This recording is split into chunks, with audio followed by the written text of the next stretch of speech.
Can you remember how we met? No, I don't know how we met, but I You've know. always been around. Yeah, exactly, always been around.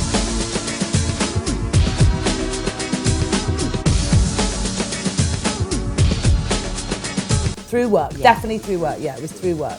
And then we'd meet out. Exactly. And then it became more than just work. Yeah.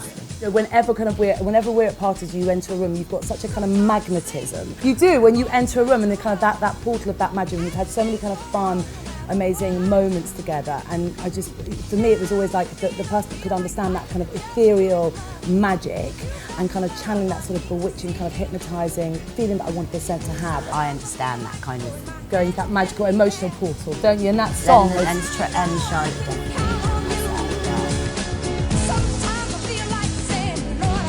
That bit at the end when I was kind of like all of that thing, and it was night time, and it was the last shot. It was like running on adrenaline and the music, and then everyone kind of like it was the feeling of like the sensation of like I got that whole the euphoria that you were talking about kind of all come together at that moment. When you explained those things to me, and when you did, and when Nathan, and you know the whole, it was a joint, it was a team thing. When we got up and we were in the kind of on the side, sort of dancing with you, like mad, so much fun. And when you got into the vortex, it was your turn, and you loved it. Oh my God, I loved it. Were there any other moments that you loved in the film? I mean, I loved being with all those dancers and everything. I just loved. I knew, you know, a lot of them, and so it was all kind of like, and Bella was there, and there's your family, which is practically my family as well, and then there was and old friends were there, and it was all kind of like, and that song, and everyone feeling really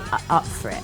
So it was they were all there with you in spirit and loving it just as much as you were. And also I think it's really it's so nice to have that connection with people. It's like I work so much on my own. Yeah. I'm always on set by myself. So to be able to be with people and to be able to interact with somebody is great and different. So you could talk about it for hours now. I could. No, no, but it's so interesting. The base of this was always something that I have mixed with oils myself for years.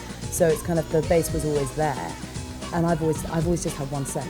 That's why I've kind of had this sort of study almost about how you can time travel, how you can affect people through scent. No, but it's psychoactive. It's literally, it can change your state of mind. And we know that when you sit there with a neuroscientist and they go, you know, literally there's two steps to, you know, there's the limbic system, and it's 2 steps to actually affecting how you feel, whereas everything else is like hundreds of steps into the brain, to the filters. Whereas this is like, see what I mean? Well, I just do a bit of that, but then I go around. See, she sprays the magic way naturally. It's an aura. Well done, you Charlotte. Brought it to life. Yes. You brought it to life. No, you did, You darling. really did. You really did. Available at a store near you. Sometimes I feel like saying, Lord, I just don't care.